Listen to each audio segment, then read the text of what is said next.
Oi, Mari. Oi, Lili. Oi, Thaís. Fábio.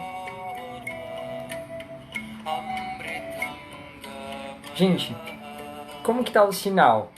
A conexão tá boa? Conseguem me ver, me ouvir? Tá tudo certinho?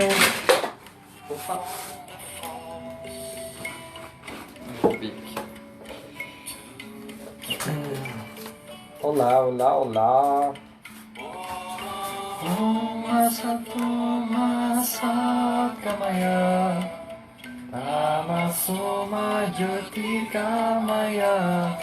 Tá bom? Tá? O sinal? A conexão?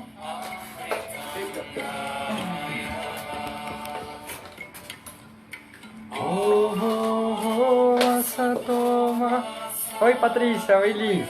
Oi, Fábio. Obrigado, viu? Pera aí, gente. Deixa eu me ajeitar aqui. Alguma coisa tá falhando. Ué, por que a minha lâmpada não está funcionando, gente? Deixa eu ligar. Tamasoma Jyotirgamaya Nichona Amritangamaya.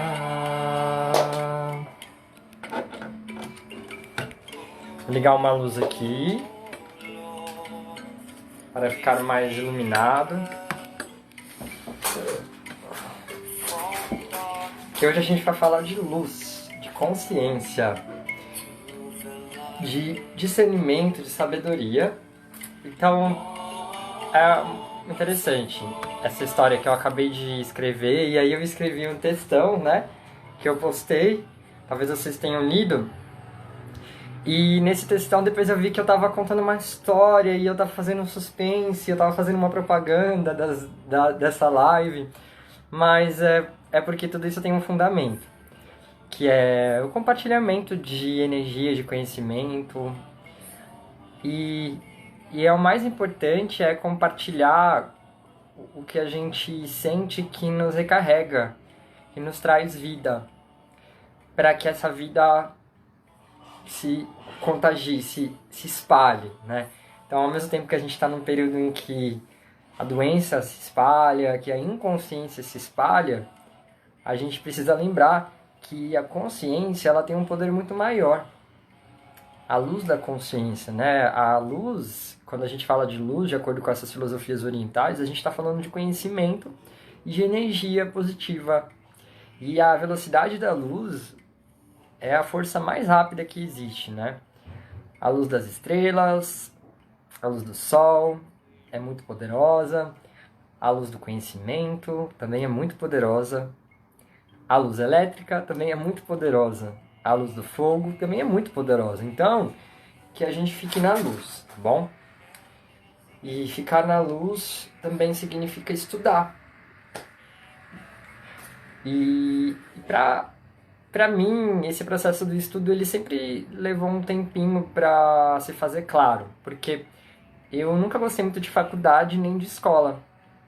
Embora eu já tenha feito algumas. Só que a maioria das faculdades que eu comecei eu não terminei. Embora eu tenha terminado uma, que foi a que eu escolhi por justamente não ter muito esse incentivo à racionalização. Na verdade tinha, mas tinha o corpo, tinha a espiritualidade, que foi licenciatura em teatro. Eu fiz licenciatura em artes cênicas. E embora seja uma faculdade muito cabeçona e muito focada em alguns pontos ali políticos e textos muito densos, eu não era obrigado a fazer todos os trabalhos, então eu pude estudar bastante yoga, dança e outras coisas. E aí eu pude me desenvolver, né, da forma como eu queria, ou seja, a faculdade não atrapalhou tanto os meus estudos. Eu não sei se vocês se identificam comigo, né? Tem uma frase que eu usava muito na época da faculdade, que eu levei 8 anos para terminar, que é: não deixe a faculdade atrapalhar os seus estudos, né? Mas isso eu não estou dizendo em relação a eu ser diferente ou eu ser especial. Não, eu sou igual a todo mundo. Mas eu estava no momento de estudar mais yoga, né? O nosso coração, ele sabe o que a gente tem que fazer, né? Mas como, gente? Como que eu vou estudar mais uma coisa que não dá na cabeça, né? Eu pensava assim, não dá tanto dinheiro, as pessoas não vão valorizar, eu preciso me dedicar à faculdade. A Patrícia comentou autodidata para estudar. Boa tarde, Maria. Mas não, depois eu fui descobrindo com o tempo que o yoga é um universo de possibilidades. E é um grande estudo, é um estudo que talvez seja mais extenso em relação à quantidade de obras e de possibilidades de aplicações científicas do que outras áreas de conhecimento. Outras graduações, outras pós-graduações, porque realmente é muita coisa o yoga. O yoga, quando a gente vai fazer um curso de formação de yoga, a gente encontra ali nas suas metodologias a parte das posturas, dos asanas, e isso tem sempre. É muito importante, porque é a forma que a gente consegue mais chegar no mercado, né?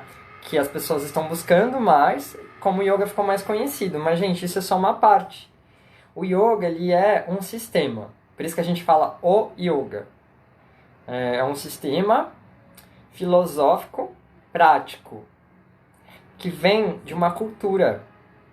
A cultura é da Índia. É uma cultura hindu. O hindu, ele não é só uma religião. Ele é uma cultura, porque é tão grande a Índia. Seu filho faz História da Arte na UNB. Nossa, depois eu quero falar com ele como que é o curso. Diferente, né, estudar História da Arte. Então é tão imensa a Índia. Imagina que a Índia tem 1 bilhão de pessoas a mais do que o Brasil. E uma história vasta, né, que a gente pode acompanhar em filmes atuais, em filmes um pouco mais clássicos, em livros. E então o yoga ele é uma das filosofias, uma das escolas de conhecimento que chamamos de darshanas da Índia antiga, em um período que é chamado de período védico, de onde vêm os conhecimentos da floresta, né, os conhecimentos que eram recebidos do divino por canalização diretamente para os canais, que eram os estudiosos de yoga. E aí o yoga foi se desenvolvendo, se proliferando, mas ele era ainda um conhecimento detido num grupo de pessoas ali da Índia, né? E em todo aquele contexto do sistema de castas, né? E de repente outros estudos foram surgindo, como Tantra. Dentro do Tantra, o Hatha Yoga, que é a prática que a gente conhece, que é um outro sistema de conhecimento que, por si só, já tem muitas particularidades. O budismo, os estudos do chakras, os estudos um pouco mais modernos e contemporâneos do yoga, que se relacionam com a ciência, a medicina, e que também são um resgate daquela tradição canalizada do divino, né? Então, a gente pode pensar que todos os conhecimentos, eles têm uma raiz espiritual. E é por isso que eu acho importante a gente falar de livros. E, bom, aí voltando, né, quando eu descobri que o yoga era muito vasto, eu comecei a investir boa parte do dinheiro que eu estava recebendo com as aulas de yoga em livros. Então, quem já foi na Casa Paz sabe que eu realmente investi. Por isso que eu pego no pé das pessoas que não devolvem os livros, né, ou que às vezes esquecem. E tudo bem, porque esse valor aos livros é algo que ainda estamos aprendendo, né? Mesmo que seja e-book, que também vale muito, que às vezes a gente deixa ali parado também, não se disciplina, mas gente, os livros, eles têm muita espiritualidade. Independente de qualquer livro, se a gente pegar livros de história, é uma biblioteca linda, né, Paty? Se a gente pensar em livros de matemática, livros didáticos, a gente pensar em livros de autoajuda, livros de histórias, ficção ou não, até o jornalismo, gente, tem uma raiz espiritual, porque tem seres humanos ali, e tem todos os guias e mentores que se apresentam quando a pessoa está em conjunção, em consonância, em conexão com o dharma dela, né? Com o propósito dela. Então a gente pode pensar dessa mesma conexão para as músicas canalizadas, que não é algo assim, psicografia, não.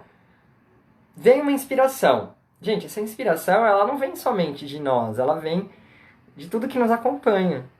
Além de toda a nossa história e de todos os nossos ancestrais, tá? Então, a gente pode pensar que a gente também tem uma ancestralidade oriental. Todos nós temos um pouquinho ali da Índia, da China, do Tibete, do Vietnã, de vários lugares, porque nós todos somos interligados. Os nossos antepassados, dos nossos antepassados, dos nossos antepassados, essa árvore gigante genealógica, talvez já tenham tido alguma conexão com aqueles lugares. E mesmo que a gente não tenha tido, a gente tem com outros seres que, de acordo com toda essa tradição da qual estamos falando, acreditam em novas vidas, vidas que se renovam, tá? Então é com base nessa tradição que a gente vai fazer hoje a nossa live. E depois no final a gente vai meditar um pouquinho. 2 minutinhos, tá? Eu já tinha pensado em fazer uma aula semanal com um pouco dos livros que eu tenho, né? E aí aconteceu a situação que eu contei, que eu vou contar de novo agora, brevemente, com esse livro.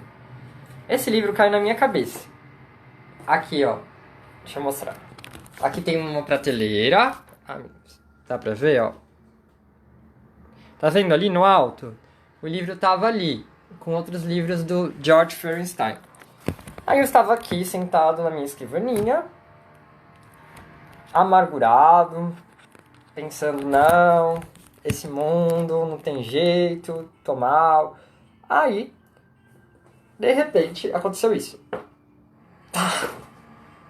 E caiu no chão. E eu já tinha lido num livro que foi o livro que eu mais li na minha vida. Eu lia, eu grifava, eu fiz grupo de estudo sobre ele, eu invoquei a energia desse livro, que é o livro Mensageiros do Amanhecer. É um livro sobre os ensinamentos extraterrestres das Pleiades, porque em 2014 e 2015 eu era muito ligado aos pleiadianos. E agora eu estou num momento mais terra. Muitos livros, não. Eu tenho 300 lá no espaço. É muita coisa, porque eu também ganhei muito. Recebi muita doação. E futuramente eu tenho vontade de fazer algo com isso. Um projeto mesmo, tá? Eu acho importante lembrar isso. Então, aí lá no livro Mensageiros do Amanhecer, há alguns anos eu lia que é assim: se você encontrar alguém estranho, namore. Se você receber um sinal do universo, atenda esse sinal. Se um livro cair da prateleira, leia. Aí aquilo ficou na minha cabeça. Eu não deveria ter namorado as pessoas estranhas que eu namorei. Mas os livros, eu sempre prestei atenção nisso. Né? Tá, por que esse livro tá aqui? O que aconteceu? Por que esse livro caiu no chão, né? E aí eu fiz isso. Aí ele abriu, ele já estava aberto numa página, quando caiu no chão, que era a página 149. Né? E aí eu olhei assim, eu falei, nossa, deve ter alguma coisa para eu ler aí, né? Aí era essa frase: se o terrorismo chegou para permanecer entre nós por vários anos, não podemos deixar que ele envenene o nosso coração. Ele fala do terrorismo. Aí eu, tá bom, vamos ler. Pelo contrário, temos de fortalecer nossa resolução de disseminar a paz e a felicidade entre todos os seres humanos. Temos de cultivar essa diretriz superior, mesmo que, em situações específicas, nós mesmos... Não, temos de cultivar essa diretriz superior, mesmo que, em situações específicas, venhamos a concluir pela necessidade de defender a nós mesmos e aos que nos rodeiam. Entenderam? Acho que deu pra entender, né? Eu já vou ler de novo essa parte. E aí, eu comecei a ler o capítulo inteiro, que é Yoga e o Terrorismo. E aí, gente, foi uma sensação tão gostosa de estar entrando numa nova etapa do meu processo de autoconhecimento, Porque eu tava deixando os livros um pouquinho de lado. Gente, não é à toa que eu ganhei todos esses livros. Não é à toa que eu tive a oportunidade de comprar esses livros. Eu não viajei. Eu não investi num carro. Eu não investi em, sei lá, colocar um piso de madeira no espaço. Eu investi nos livros. Não é à toa que a gente faz essas coisas, né? Então, é por isso que eu tenho vontade de trabalhar com conhecimento também, para além das aulas. Eu acho que a parte filosófica, ela precisa ser aplicada de uma forma muito importante, de formas não acadêmicas. Agora, o que eu vou fazer com isso, eu não sei. Eu só sei que agora eu vou ler para vocês trechos desse capítulo e eu queria que vocês comentassem um pouquinho. E aí, eu vou escanear esse capítulo, vou colocar em PDF e aí vocês podem ler com mais calma. Tá bom? Tá bom o sinal, o som, a imagem, dá pra me ouvir direitinho? Deixa eu tomar água, que eu esqueço também.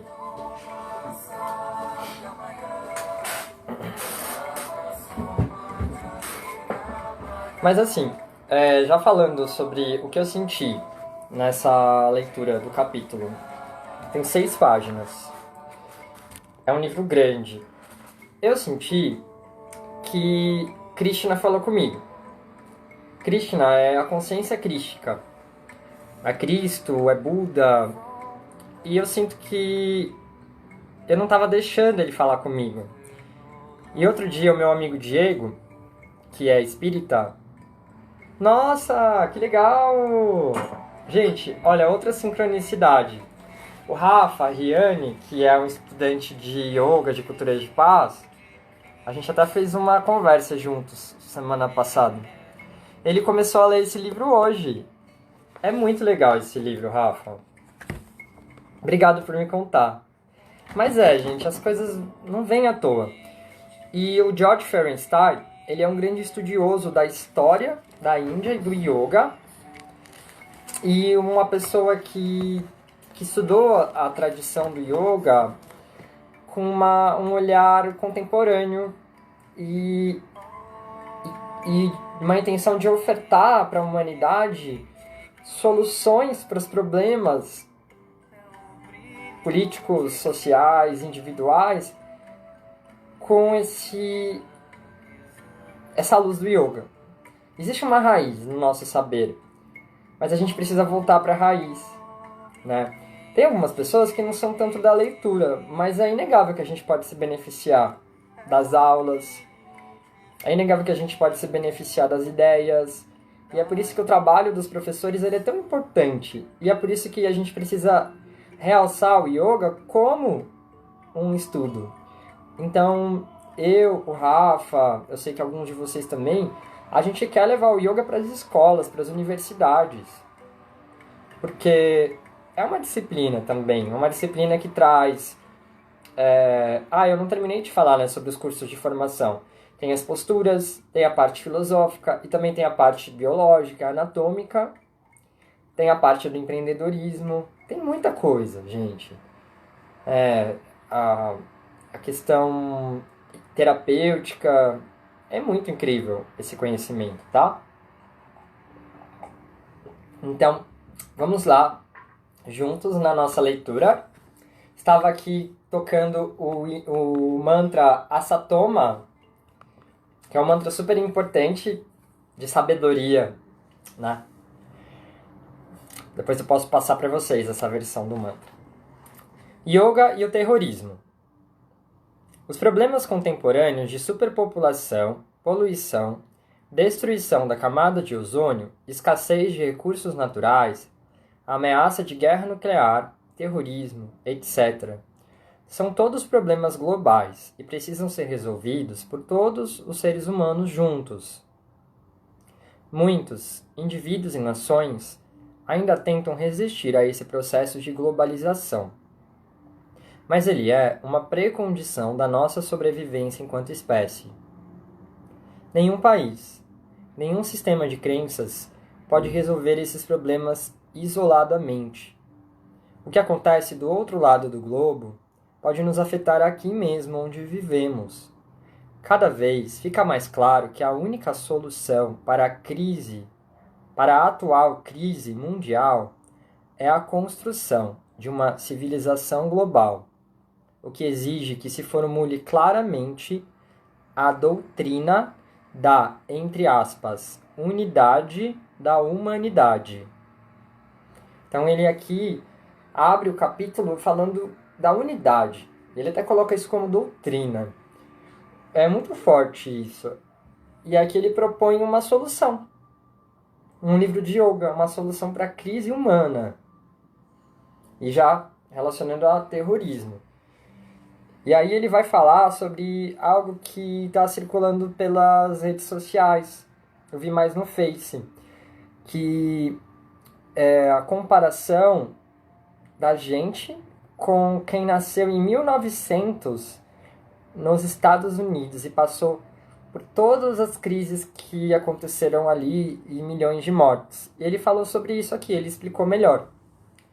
Então, ele falou agora que essas palavras que eu li de abertura foram publicadas em 95 num livro dele. Depois de 2 anos, em Lucid Waking, Despertar Lúcido, escrevi sobre a presença da irracionalidade em nossa sociedade racional, referindo-me particularmente ao ataque terrorista aos inocentes passageiros do metrô de Tóquio, perpetrado pela seita japonesa Aum Shinrikyo. De lá para cá, meus pensamentos voltaram-se, vez por outra, para o problema do terrorismo. Bom, se a gente for pensar em terrorismo, e a gente pensar no que está acontecendo no Brasil, a gente não pode achar que não tem nada a ver. Existe sim, e os motivos pelos quais tudo isso se relaciona, a gente pode conversar depois, mas eu imagino que você já saiba. Mas qualquer dúvida, a gente pode conversar, tá bom? Lembrando que nós, como defensores de uma cultura de paz, em consonância com a ONU, em consonância com Gandhi, em consonância com Madre Teresa, em consonância com yoga, a gente quer combater tudo aquilo que apoia a violência. Então a gente quer dar uma pausa naquilo que faz com que a história ainda sustente a cultura antiga de violência que era vigente. Porque era aceita, era vigente e era mais do que aceita. As pessoas, elas se deixavam se cegar por diferentes razões também, né? Mas agora a gente está numa transição disso, porque as pessoas estão entendendo melhor a importância da cultura de paz, né?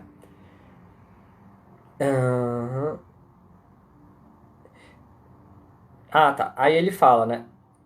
Os horríveis ataques terroristas de 11 de setembro de 2001, que mataram milhares de pessoas em solo americano, chamaram a atenção do mundo inteiro para a magnitude do problema. Penso que muitas pessoas ainda estão estarrecidas a ponto de não conseguir pensar claramente, ao passo que outras preferem negar o acontecido por complacência ou por puro e simples medo. Tá? E aí ele vai falando sobre os acontecimentos, e aí ele vem falando que desde sempre a humanidade já conhece a guerra e a devastação material e moral por ela provocada. E ele vai falando que o 1,1 milhão de mortes causadas por todas as guerras em que os Estados Unidos se envolveram desde a Revolução de 75 a 83, 1775 a 1773, afigura-se insignificante quando ficamos sabendo que, segundo se estima, só no século XX, mais de 185 milhões de pessoas foram mortas pela ação política, guerras, perseguições, etc. Só no século XX, mais de 185 milhões de pessoas, tá? E Estados Unidos. Aí ele fala assim: se eu estiver correto, e espero que esteja clamorosamente errado, Vamos viver por um período indefinido numa espécie de zona de combate, dentro da qual jamais saberemos quando, onde ou como o próximo ataque vai acontecer. Hoje, graças à irresponsabilidade, às maquinações e à miopia de vários governos, os terroristas possuem diversas armas de destruição em massa, dentre as quais incluem-se, segundo alguns especialistas, armas biológicas, químicas e nucleares. E ele fala que os governos terão de encontrar sua própria resposta a esse formidável desafio. E aí ele já vem com o que ele quer trazer com esse capítulo, né?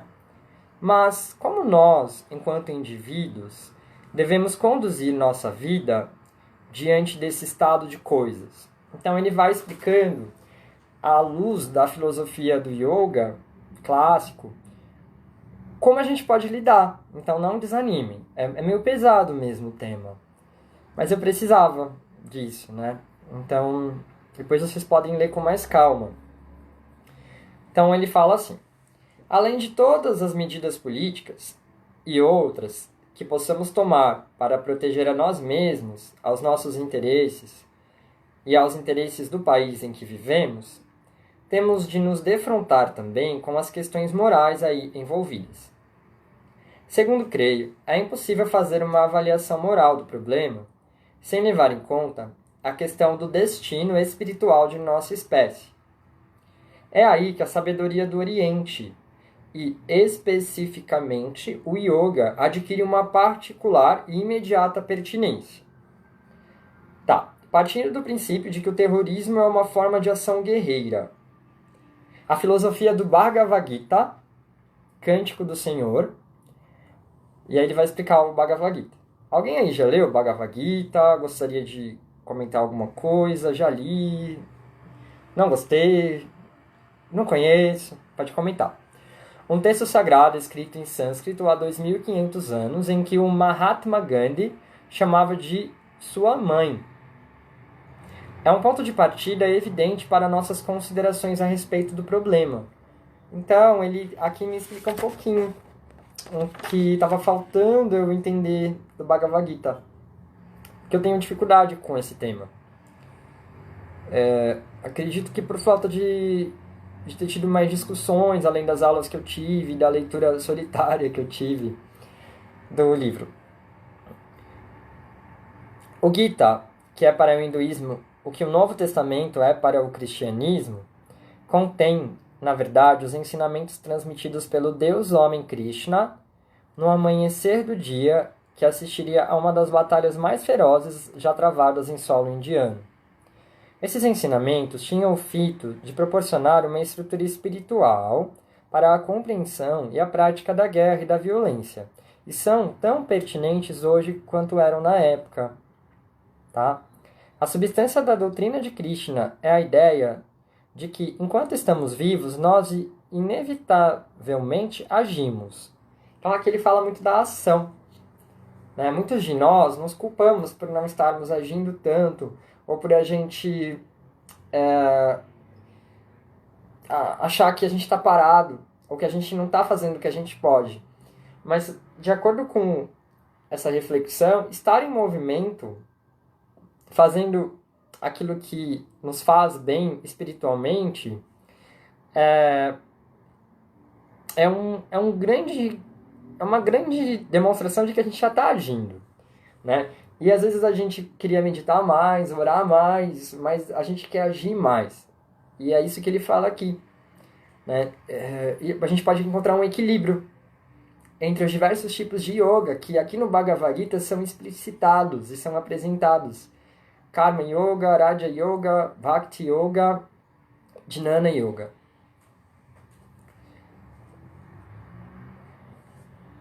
Gente, eu tô com astigmatismo e agora eu tô percebendo que eu não tô muito bem, porque meu óculos quebrou antes da quarentena, mas dá umas tremidinhas a minha visão. A substância...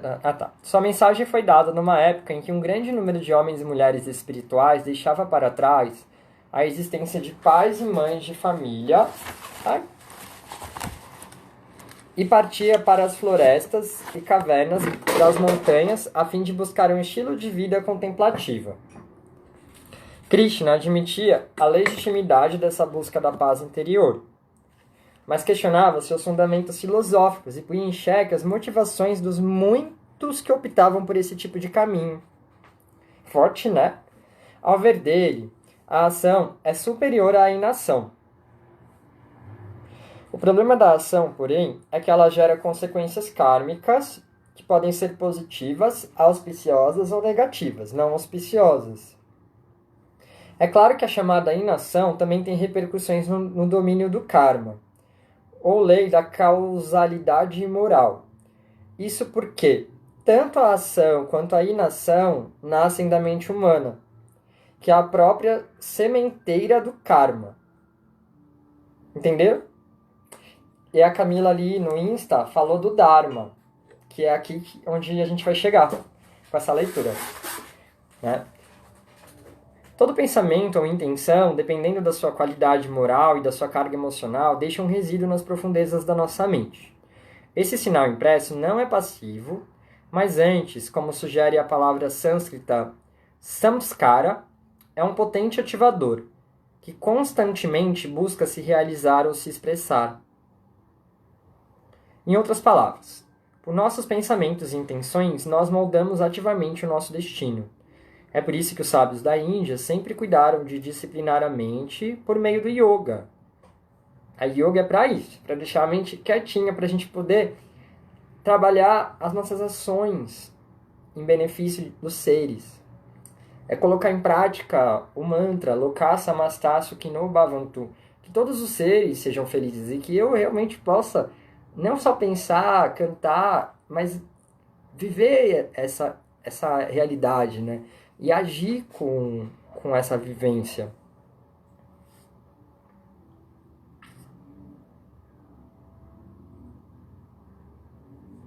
Onde que eu parei? Tem que deixar o dedo, gente. Ah, achei.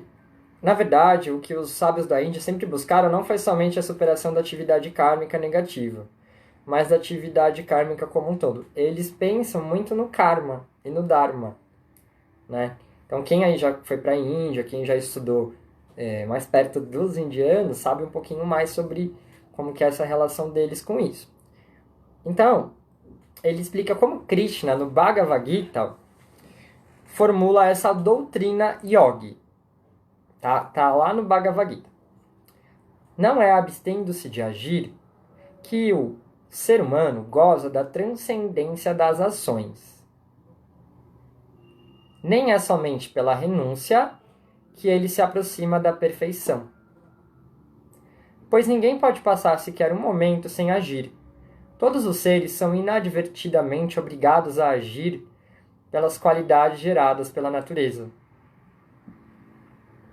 Aquele que contém seus órgãos de ação, mas ao sentar-se remói em sua mente os objetos dos sentidos, é chamado de hipócrita, um confuso. Por isso, ó Arjuna, mais excelente é aquele que, controlando os sentidos cognitivos com a mente, dedica-se desapegado ao Karma Yoga, empregando nele os seus órgãos de ação. Então, Karma Yoga é o sistema de yoga dentro desse grande sistema filosófico prático que nos convida a aprender a agir no mundo. Uma ação que realmente beneficie a humanidade e que seja como uma prece, né? Que a gente possa honrar a nossa centelha divina, o nosso Krishna interior, nosso Krishna interior e espelhar o divino na Terra. É plantar essas sementinhas, né?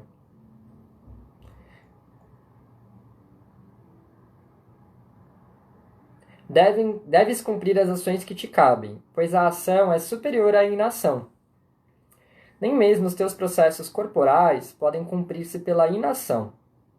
Este mundo é escravizado pela ação, exceto quando tal ação é feita com a intenção de que seja um sacrifício. Com esse objetivo, ó filho de Kunti, dedica-te à ação sem apegar-te a nada. Então, ação, inação, ação errônea e transcendência da ação.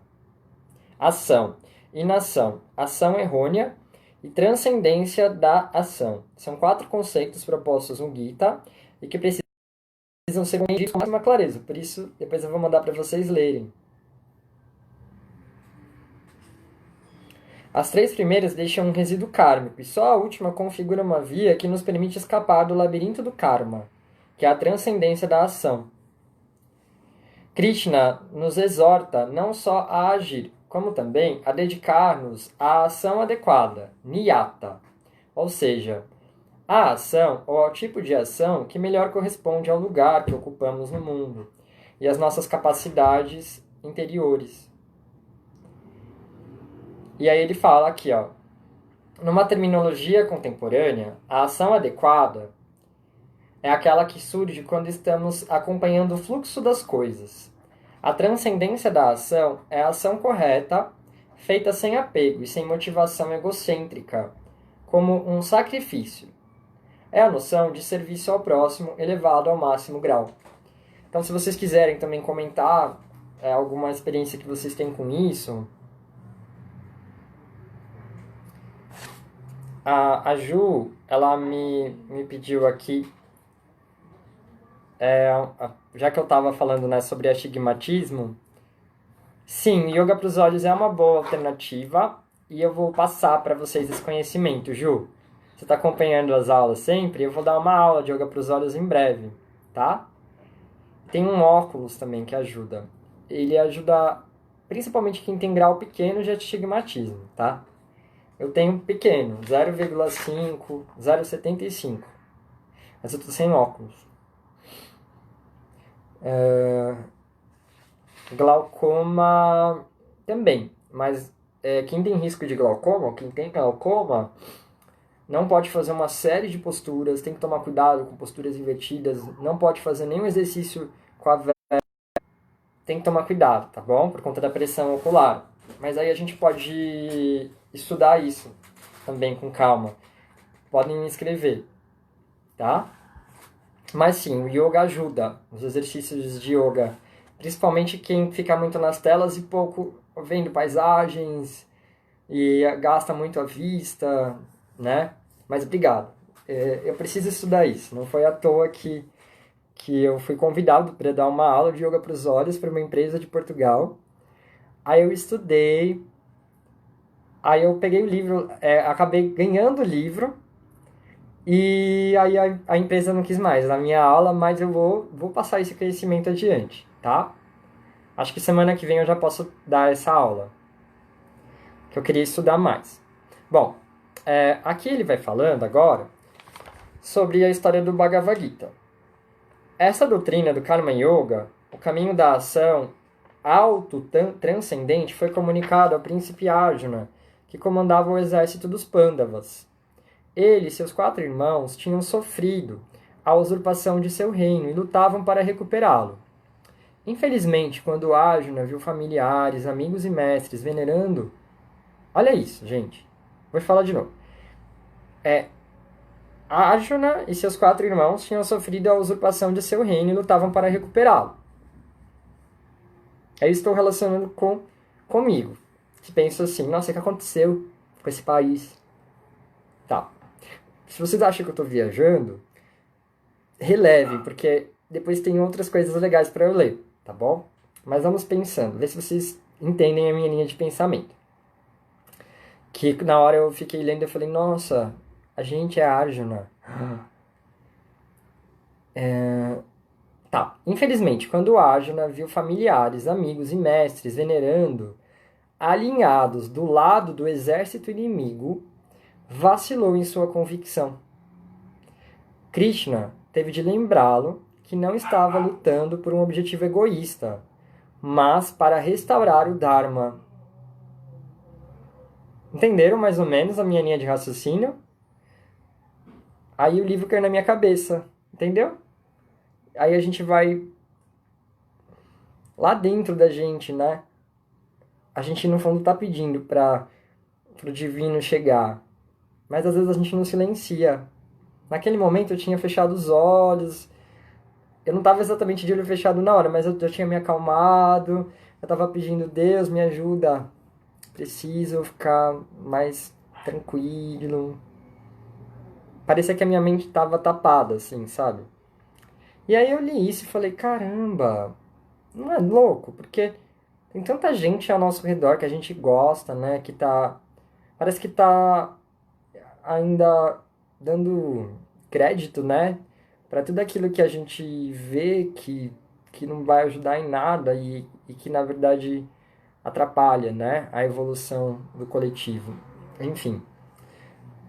Entenderam? Mais ou menos? Esse conceito importantíssimo, que é o Dharma, pode ser esse conceito do Dharma pode ser traduzido como moralidade, virtude, ordem, norma, dever e lei. As palavras sânscritas vêm da raiz verbal dri, que significa portar ou carregar. Assim, o Dharma é aquilo que sustenta a vida humana, a saber, a ordem moral que se reflete para nós nos valores e virtudes que promovem a vida.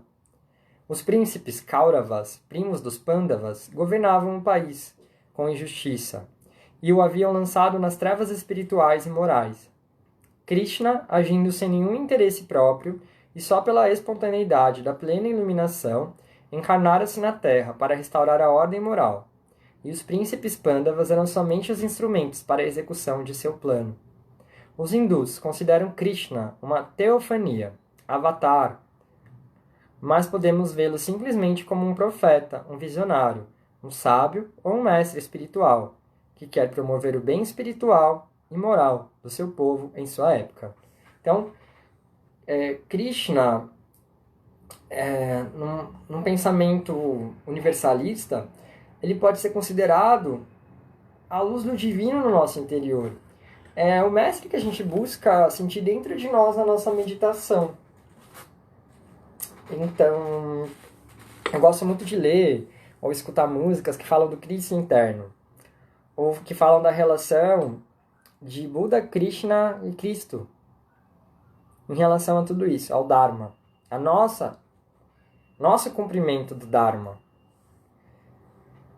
E aí ele vai falando que hoje em dia o mundo é muito mais complexo e os países que o compõem estão juntamente emaranhados numa longa história de intrigas políticas, competição econômica, separação ideológica e guerra. Em conceitos hindus, todos os países da Terra estão sofrendo de uma dose extraordinária de karma pesado. Aí ele explica um pouco o que está acontecendo com os países, né? Todos os países. Não existe o lado preto e o lado branco, somente uma porção de áreas de cor cinza.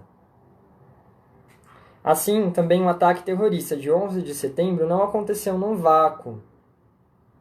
O terrorismo, por mais imperdoável que seja, tem causas definidas, que precisam ser compreendidas para que ele possa ser superado. Mas não é disso que pretendemos tratar agora. E é isso que é a cultura de paz. É por isso que a cultura de paz precisa ser expandida para as universidades. Por que não há cadeiras de estudos da paz? Por que não há pós-graduações em universidades públicas? Porque existe um interesse por trás de tudo isso. E por que a violência está sendo tão relativizada depois de tudo isso? É uma questão, tá?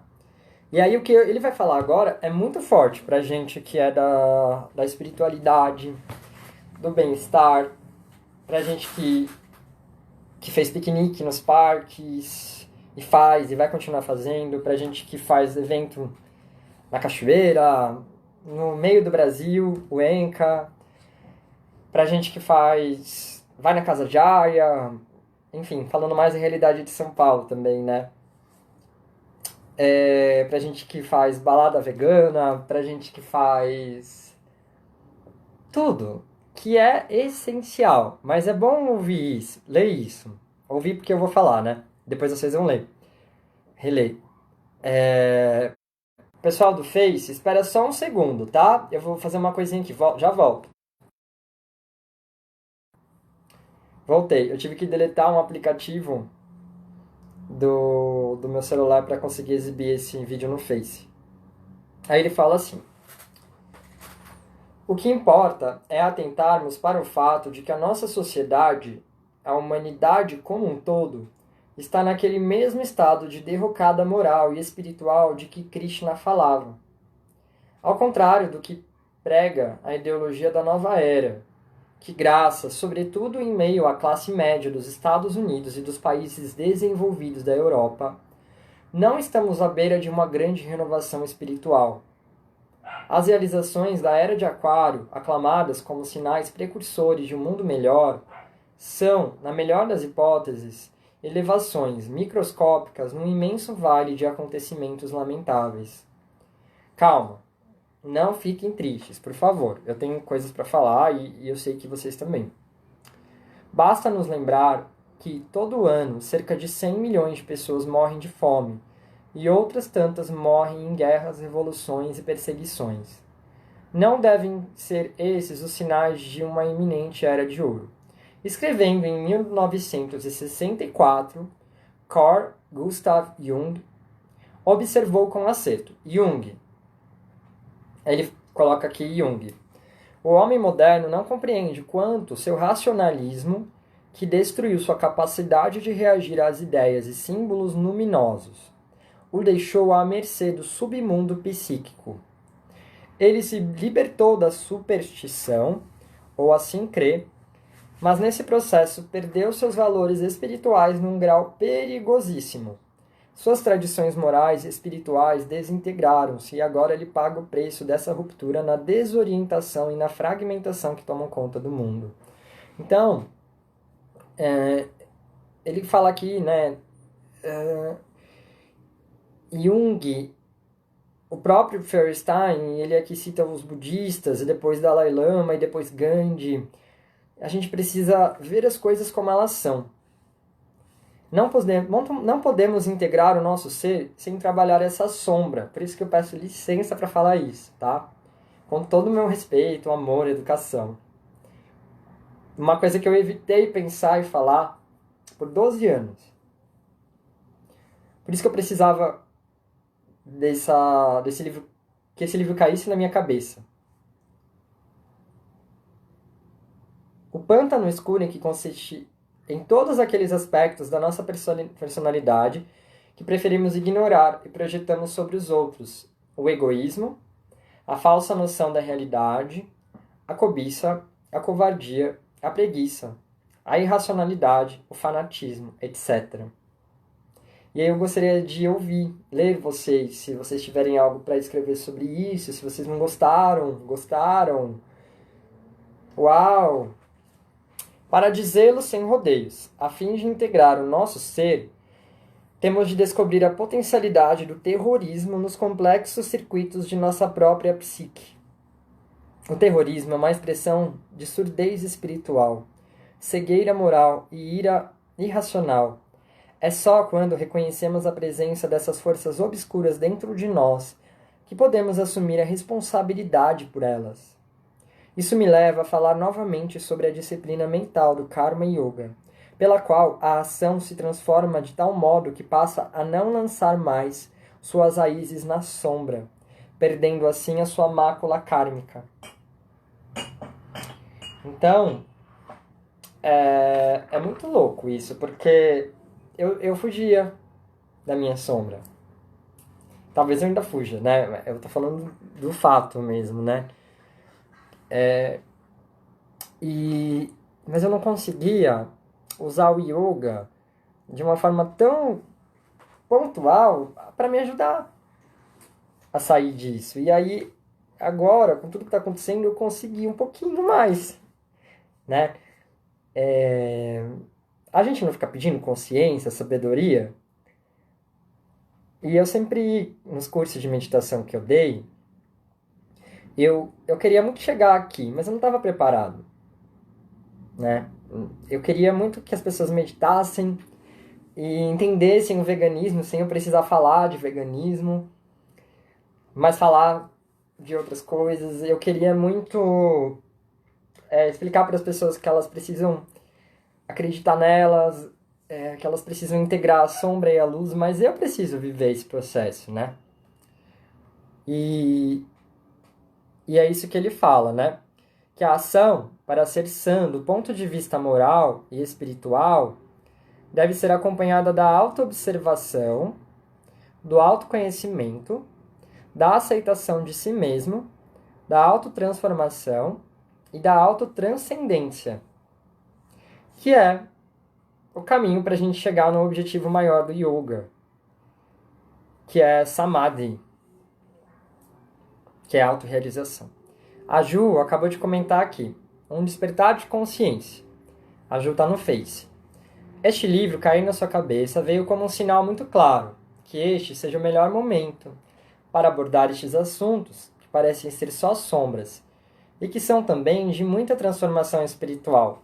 De fato, quando a gente acessa a sombra, a gente está recebendo um convite para se transformar. Saber como fazer isso, a gente vai precisar de ajuda. E é por isso que o profissional do yoga, o profissional de história, como o Henrique aqui, a Patrícia, que trabalha no banco, a Ju, eu não sei, quem mais está aí online que pode falar sua profissão. Todos nós somos importantes para a consciência, tá? Às vezes eu fico me perguntando o quanto nós nos realizamos enquanto sociedade racional. O Henrique falou. O Henrique é professor de história. Já que, para mim, o que houve na humanidade foi a irracionalidade. Principalmente por poder. Mas ele fala disso aqui, né? Que o mau uso da razão fez com que as pessoas começassem a racionalizar errado. E, Ju, professora de quê, Ju? E sair do Dharma, né? E aí acumular um karma negativo para elas mesmas. E então é por isso que a gente precisa dar uma estudadinha nessas coisas, né? Eu recomendo muito que vocês vejam o filme La Belle Verte. É um filme que fala de tudo isso, mas ele é uma comédia.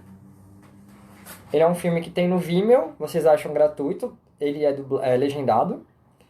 E ele é feito pela Colline Serreal.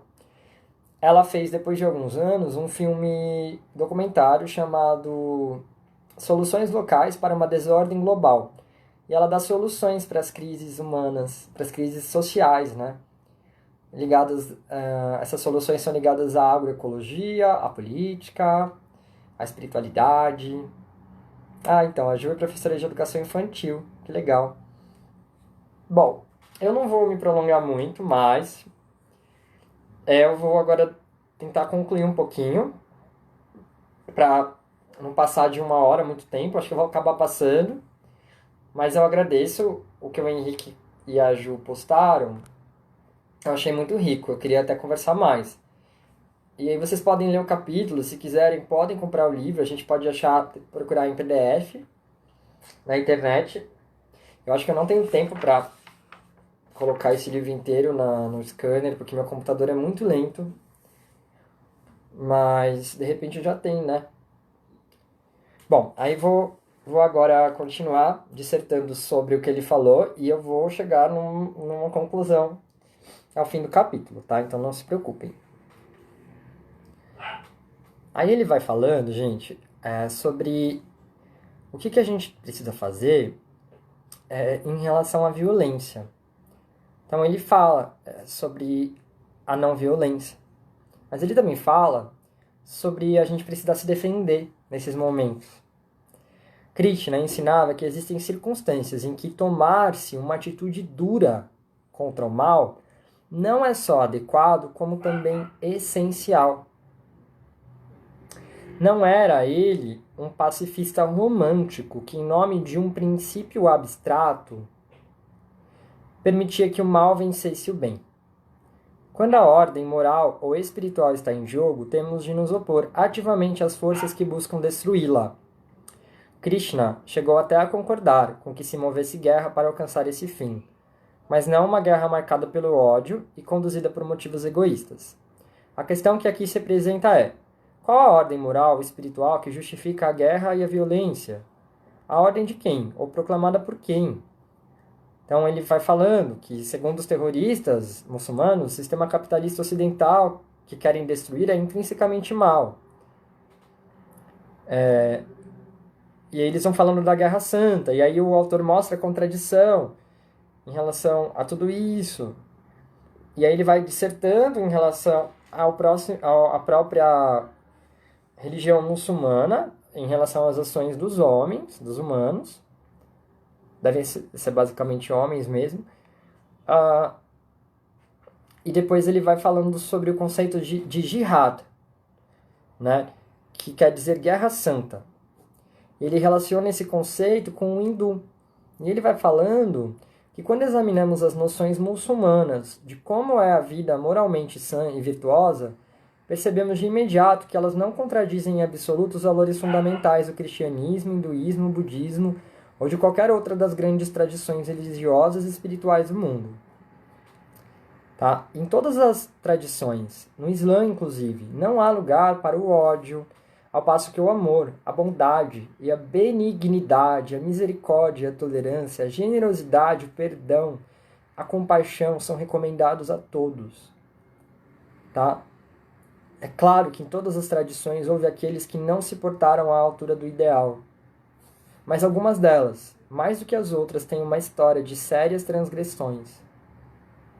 É o caso do Islã e, por que não dizê-lo, do cristianismo. E aí ele fala que a moral recomendada por Krishna, Buda, Jesus Cristo e Muhammad consistem naqueles valores e atitudes morais que nascem espontaneamente de um coração puro, qualquer que seja sua cultura ou filiação religiosa. Esses valores e atitudes são intrinsecamente vivificantes e promovem a liberdade interior e a paz. Tá? E aí ele vai falando sobre por que Krishna recomendou a ação combativa a Arjuna, né? E, gente, eu digo isso muito mais porque eu estou buscando dentro de mim e nos meus amigos e professores e alunos que são meus professores, né? E nos filmes e nos livros uma resposta para tudo isso. Tá, eu sou um guerreiro da luz, né? Mas qual a minha forma de agir? Né? Eu tenho uma coisa de guerreiro. Não sei se vocês também têm. Mas o que eu posso fazer? O que realmente vai ajudar? E isso é a cultura de paz. Né? Isso não... Por exemplo, vou dar um exemplo próximo. Eu não quero... Ixi, a Dai comentou aqui. Gente, eu vou ter que renovar a live do Insta. Gente, pessoal do Insta, entrem comigo. De novo, vou entrar aqui, tá bom? Obrigado e entrem comigo. Vai desligar e aí a gente fica mais uns minutinhos, tá? Gente, eu falo muito. É muito.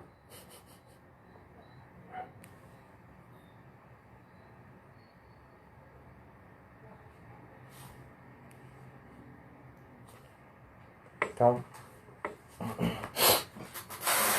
voltando. A Dai tinha colocado no Insta uma frase do Oberon, que é o meu professor de yoga e cultura de paz, que mais me ajudou a estudar o yoga como filosofia, além do Gerson Dadio, né? Então a Dai, ela lembrou da frase que é: para ser pacifista não é preciso ser passivo. Existe uma diferença entre pacifismo e pacífico.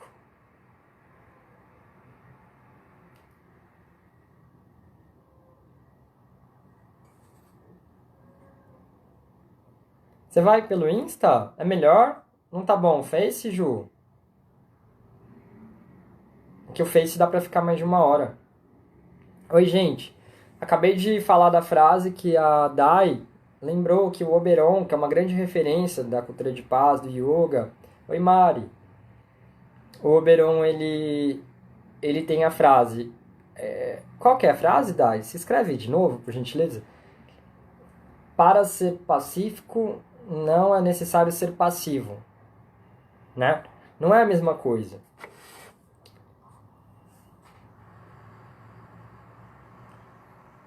Aí ele fala assim: é certo que hoje em dia, na sociedade ocidental, as castas não existem, e que mesmo na Índia são talvez mais fluidas do que no tempo de Krishna, mas a noção de Swadharma merece mesmo assim a nossa atenção. Tem ela uma estreita relação com a noção de Bhava, ou ser interior, que designa a própria constituição da pessoa, a qualidade, o tipo e o grau da sua mente, do seu caráter e da sua personalidade. Do ponto de vista tradicional, a pessoa que pela mente, pelo caráter e pela personalidade é mais artística do que combativa é considerada inapta para o tipo de ação agressiva que caracteriza a guerra. E aí ele fala, seria moralmente dúbia e psicologicamente insólita a ideia de que um tal indivíduo tem o dever de pegar em armas e lutar na linha de frente. Do mesmo modo, um membro da casta sacerdotal, Brahmana, simplesmente não pode participar diretamente de uma ação agressiva. Sua tarefa consiste em rezar e oferecer ritos e sacrifícios pelo sucesso da campanha militar. É muito forte, né? Como essa militarização... Dai, não caiu. É que eu que renovei 1 hora de live. Eu vou ficar mais uns minutinhos, mas aqui é 1 hora e aí entra outra. Sermos pacíficos, mas não passivos em determinadas situações. E aqui ele fala, né? Eu acho complexo isso. Depois vocês leem. Ele fala que temos de nos esforçar por conhecer o nosso Dharma. E temos então de agir de acordo com a nossa constituição psicológica e moral, e com as obrigações morais que ela define. Isso está no Bhagavad Gita também. Ele fala, né? Mesmo sendo um escritor de forte tendência pacifista, daria um péssimo soldado. Na verdade, nunca tive nenhum tipo de treinamento militar, pelo que sou grato. Na qualidade de escritor, entretanto, tenho a capacidade e o dever de afirmar os elevados valores morais e espirituais, que ajudam a criar ou sustentar um ambiente propício ao florescimento da verdadeira humanidade. E aí que a gente encontra, né, a autoria, a arte mesmo, né? Que bonito, né, ele falar isso. Tem um texto que eu adoraria que vocês lessem, o Henrique vai gostar, a Dai, a Pati, a Ju. Anotem o nome. O texto está na internet, é um texto pequeno, de um escritor brasileiro, de autoconhecimento e sagrado masculino. O texto se chama O Meu Lugar no Mundo. Meu Lugar no Mundo, ou Seu Lugar no Mundo.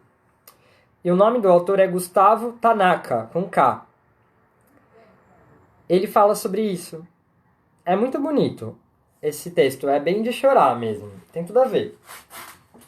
Acho que é o seu lugar no mundo. Aí ele fala que ele está ajudando, né, ao florescimento da verdadeira humanidade, que isso é o Dharma dele. Não empunhe uma espada, mas uma pena. Assim como... Não empunhe uma espada, mas sim uma pena. Assim como o agricultor maneja o seu arado.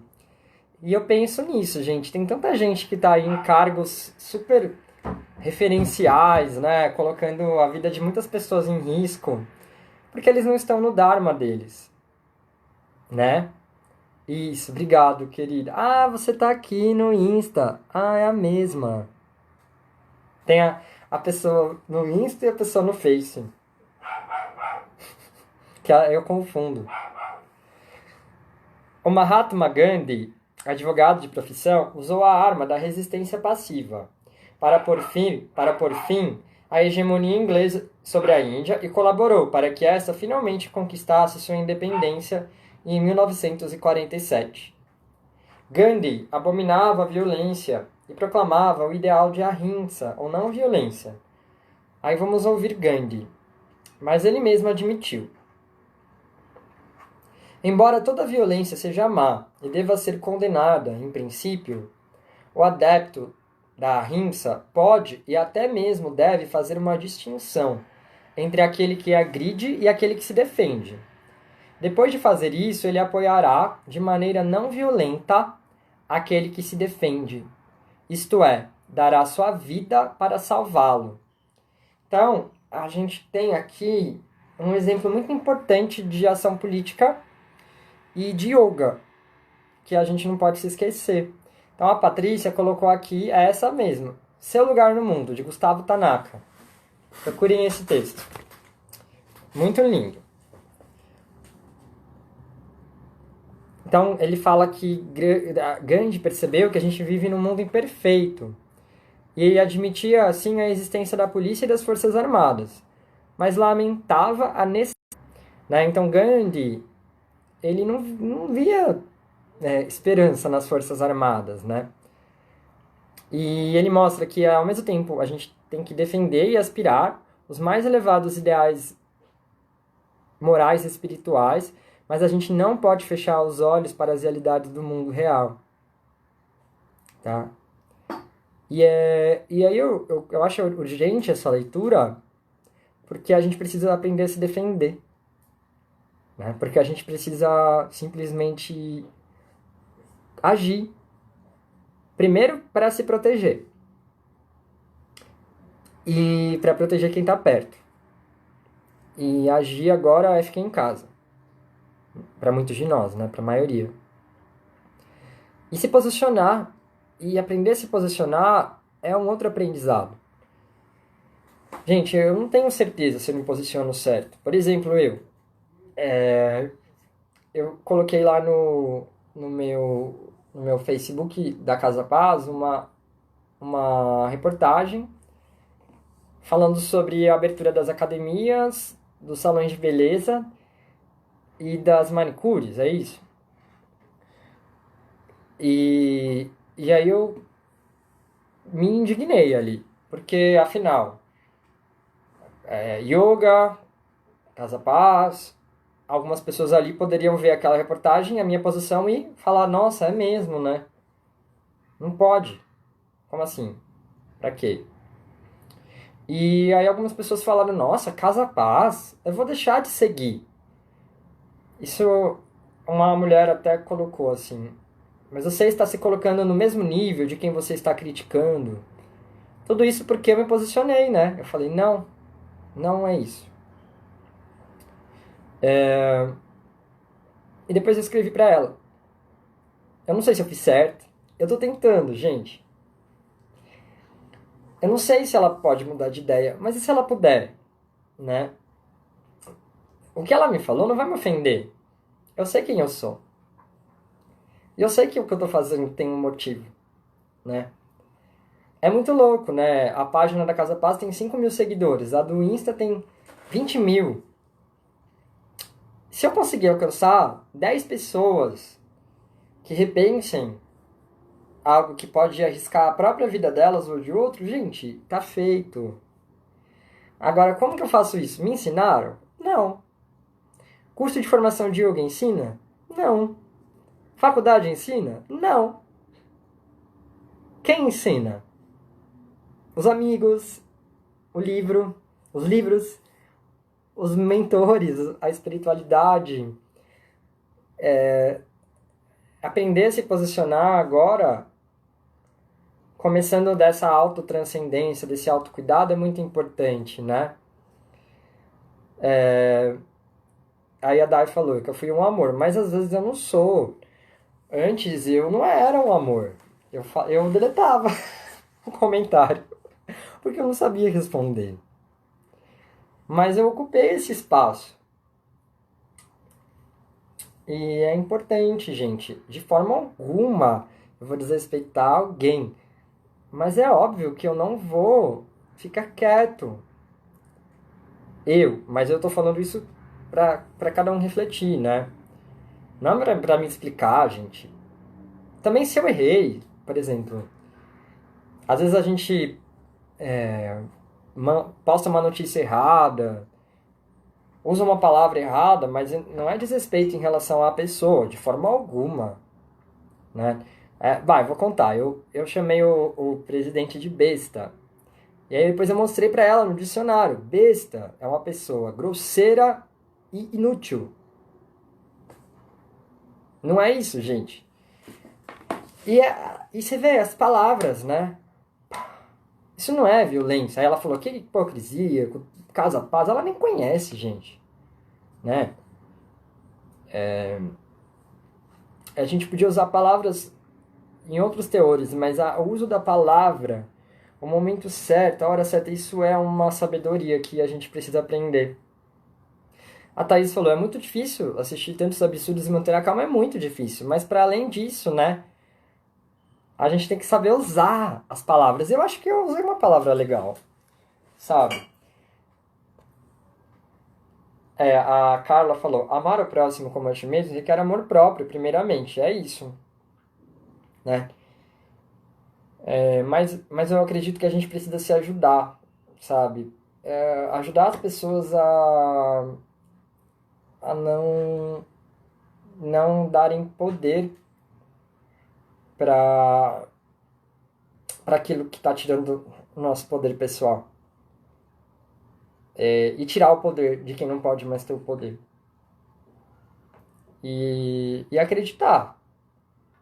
Mas eu acho que é um momento que a gente precisa ter pé no chão. Ao passo que tem algumas pessoas do yoga, da espiritualidade, que estão falando assim, não, mas é uma maravilha o que está acontecendo, a quarentena está maravilhosa. Nossa, é uma bênção. Os pássaros estão cantando. A terra está respirando. E é verdade. Né? Mas ouvir isso não é legal. E é verdade o que essa parte final que ela falou, né? É um caso de uma professora. Professora de muitas pessoas, inclusive. Muitas. Uma professora muito linda, muito legal. Mas a questão é a outra parte disso. Né? E lidar com essa outra parte, que é o que a gente leu aqui, é importante agora, né? A Ju colocou assim, nada pode tirar a nossa paz pessoal. E a Carla, eu acredito que o meu poder termina onde o do outro começa.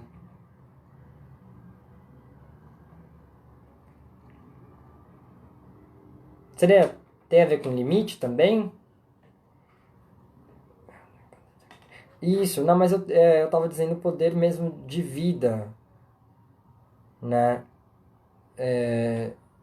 O poder de ideias, né? Isso, foi no Insta.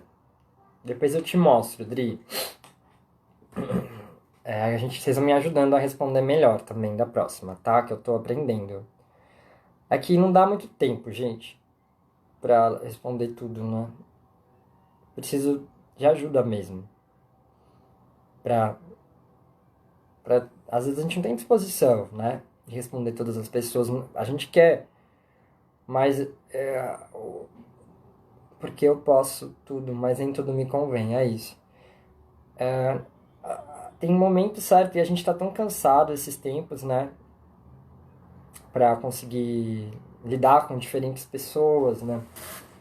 Eu prefiro sempre ligar, mas essas pessoas não vão me ligar e falar, olha, eu vi aquela postagem, por que você chamou o presidente de besta? Você pode me explicar? Eu queria entender.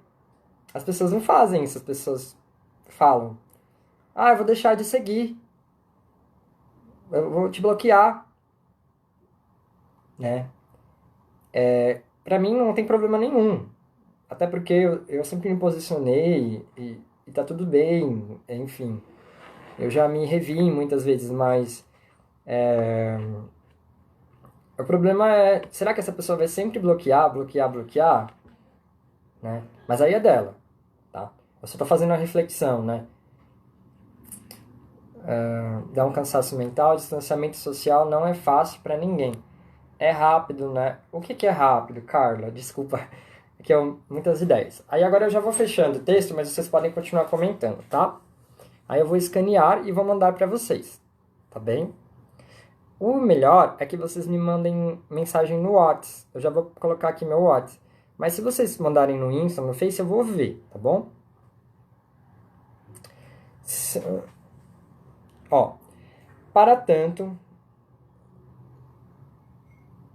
Aqui ele fala assim: o Bhagavad Gita faz a importante afirmação de que é melhor cumprir imperfeitamente a própria lei, o seu próprio Dharma, do que perfeitamente a lei do outro. Para tanto, precisamos saber quem somos, que a gente estava falando, né? E nos comportar verazmente de acordo com esse saber. Se a nossa verdade íntima, nossa consciência, nos leva a abandonar a diretriz da não-violência, temos de agir de acordo com isso e aceitar corajosamente as consequências da nossa ação.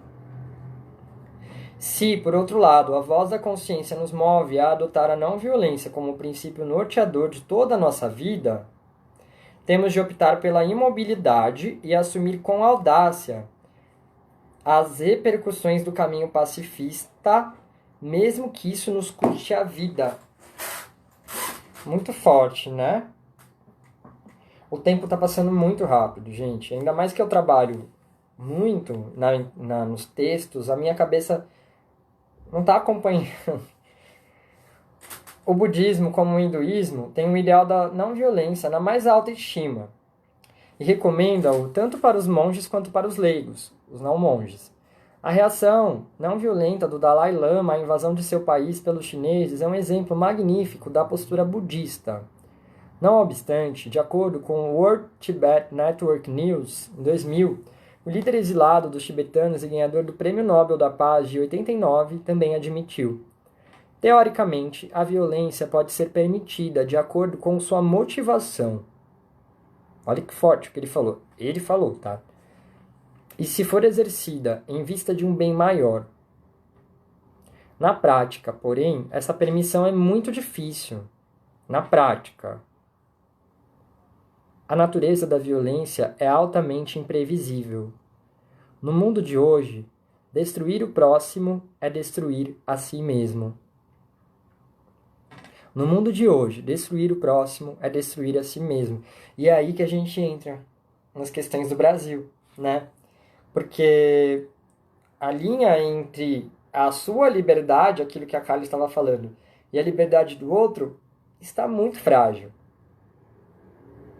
né? E como uma voz de uma pessoa que é uma figura pública,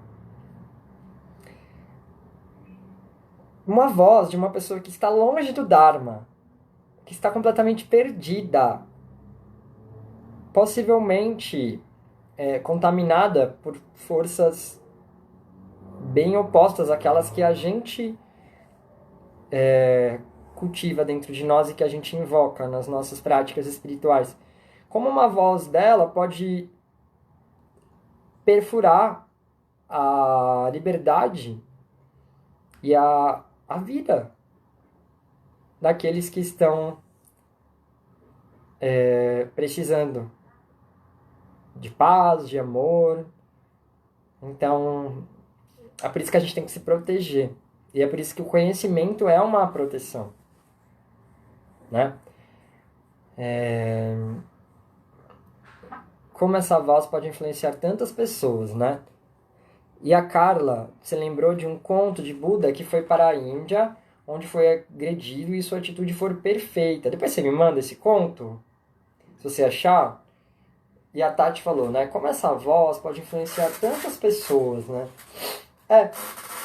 E por quê, né?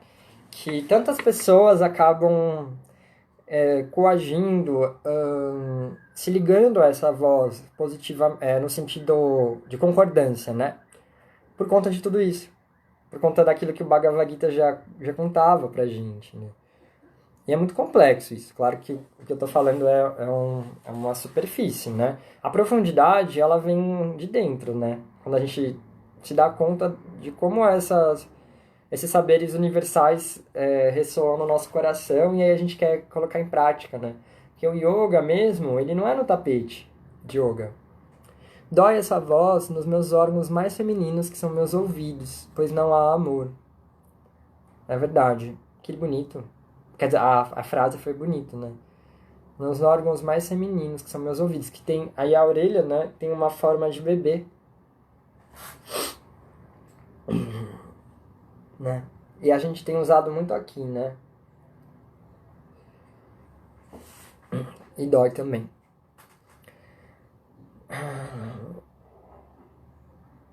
E aí ele fala dessa contraposição, né, da violência. Embora o Dalai Lama tenha sempre adotado uma postura não violenta em relação às atrocidades cometidas em sua terra natal e tenha defendido o mesmo princípio em todas as outras situações de violência, é interessante que, pelo menos na teoria, ele admita o uso da violência em vista de um bem maior. Sendo ele um monge budista, tem um compromisso absoluto com a não violência. Na qualidade de chefe de uma nação exilada, adota o mesmo princípio, mas não sem questionar-se, e talvez com uma certa inquietude pelo fato de seu pacifismo ter causado um cisma entre os tibetanos, e não ter contribuído em nada para fazer cessar ou pelo menos diminuir a destruição de seu país. É muito forte, né? Porque aqui a gente encontra um dilema da humanidade, né? Em relação à violência. E aqui o capítulo já vai ser fechado, faltam 3 parágrafos. Aqueles que não são monges, nós, que vivem no mundo e cuidam de uma família, têm de encontrar sua própria resposta à crise atual. A qualquer crise que envolva violência. Krishna, há muito tempo, tentou indicar um caminho do meio, salientando não só a ação hábil no mundo, mas também a boa ação no interior, por meio da disciplina mental, yoga. Quando nos libertamos da ira e da sede de vingança, podemos, com a mente centrada e pacífica, agir adequadamente para defender aquilo que seria considerado bom e favorável à vida por qualquer pessoa de mente limpa e sã. Se o terrorismo chegou para permanecer entre nós por vários anos, não podemos deixar que ele envenene o nosso coração. Pelo contrário, temos de fortalecer nossa resolução de disseminar a paz e a felicidade entre todos os seres humanos. Temos de fortalecer nossa resolução de disseminar a paz e a felicidade entre todos os seres humanos. Lembra? Resolução é sankalpa. É aquela frase que a gente repete, aquele mantra. Sou luz, sou amor, sou força, sou luz, sou paz. Você pode desenvolver qualquer frase positiva. E Loka Samastasu Kino Bhavantu, né? Todos os seres sejam felizes. Temos de cultivar essa diretriz superior, mesmo que em situações específicas venhamos a concluir pela necessidade de defender a nós mesmos e aos que nos rodeiam.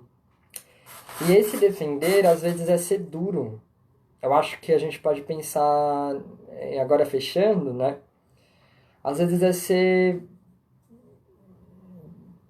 sabe, firme e acreditar na sua posição, para nada te penetrar, só aquilo que é bom, para você poder caminhar.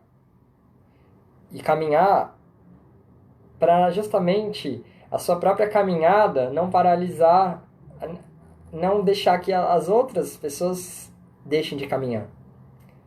Um vai subindo com o outro na direção da autorrealização. Aí ele vai fechar. Último capítulo. Aí vem a conclusão, para a gente não ficar órfão de uma solução, né? Muito se tem falado de uma nova ordem mundial. A gente estudava isso em geografia, né? Muitas vezes esse conceito é promovido por impiedosos políticos e magnatas da indústria, do comércio e das finanças, mais motivados pela cobiça e pela sede de poder do que pela perspectiva de progresso material e espiritual dos povos do mundo.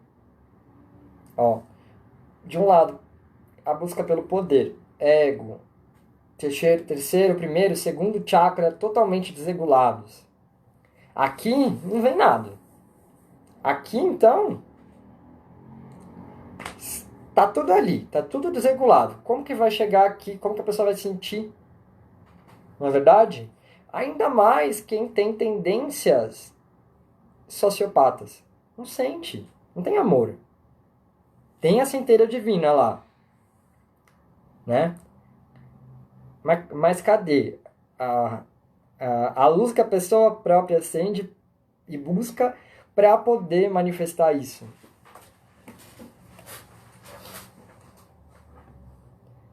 Aí ele fala, né? Nas mãos deles, trata-se sem dúvida nenhuma de um conceito perigoso, a nova ordem mundial. Ao mesmo tempo, o comércio aproximou países que nada tinham a ver uns com os outros, e aos poucos todos estão percebendo que a humanidade é uma só, e que estamos todos ligados por relações de interdependência. A globalização já está acontecendo. O desafio que se nos apresenta é o de dar a ela a direção adequada. Podemos colaborar com isso se cultivarmos em nossos próprios relacionamentos os valores sublimes, proclamados e defendidos por todas as tradições religiosas e espirituais deste nosso mundo. Aqui ele diz algo como: todo conhecimento divino que a gente precisa para viver já está aqui dentro. E não só dentro de você, mas dentro da sua casa, dentro do seu quarto, dentro da sua prateleira, dentro do seu computador, dentro das músicas que você já tem acesso, dentro de você, do seu coração, da sua mente. Só falta a gente acessar. Ou caso a gente já acesse, é infinito esse caminho. Para a gente poder criar essa nova era, que se fala desde os anos 60, né? Mas para que ela não seja algo insustentável da classe média, e sim algo real.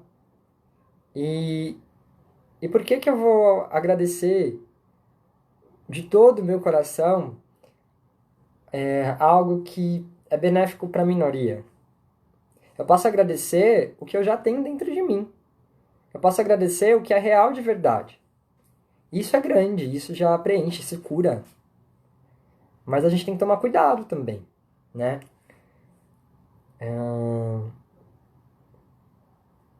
Podemos colaborar com isso se cultivarmos em nossos próprios relacionamentos valores sublimes programados e defendidos por todas as tradições religiosas e espirituais deste nosso mundo. A paz mundial começa com a paz interior e a clareza mental, ou sabedoria. Quando não falamos nem agimos por motivos pessoais, mas nos deixamos dominar pela serenidade, encontramos também a tolerância, a compaixão e o amor. São essas as grandes virtudes, as virtudes universais que o caminho do yoga recomenda. Aí ele fecha o capítulo com uma pergunta que eu vou repetir 3 vezes. Quem poderia, em sã consciência, apresentar argumentos contra elas, contra essas virtudes?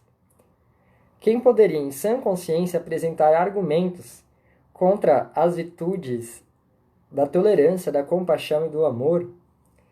Quem poderia, em sã consciência, apresentar argumentos contra a tolerância, a compaixão e o amor? Então, que esse capítulo aqui, que vocês podem ler depois, ajude vocês a encontrar respostas. E eu também. Porque quem vai buscar isso é porque é quem está mais precisando, tá? Não sabemos por que precisamos, a gente só sabe que a gente precisa. Talvez para ajudar outras pessoas, talvez porque em algum momento da nossa vida a gente vai precisar desse conhecimento assim para algo bem pontual. Então todo conhecimento espiritual é maravilhoso, né? A Carla escreveu assim: às vezes, agressividades mostram que ainda temos aqui dentro o que ainda temos aqui dentro, como raiva, para que na autoconsciência possamos transcender, ter atitudes efetivas mais eficazes para a paz, a nossa paz e a de todos. Gratidão. E a Ju, autoconhecimento total. Muito legal, né? Que bom que vocês gostaram. Vamos ficar 1 minuto de olhos fechados, ouvindo esse mantra, Loka Samasta.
Trazemos as mãos frente ao peito.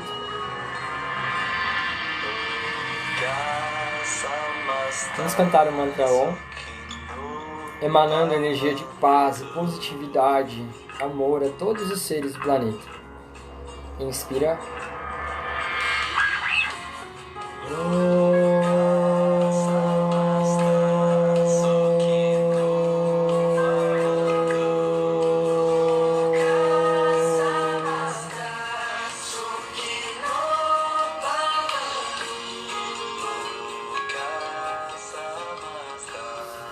Loka Samasta Sukhino Bhavantu.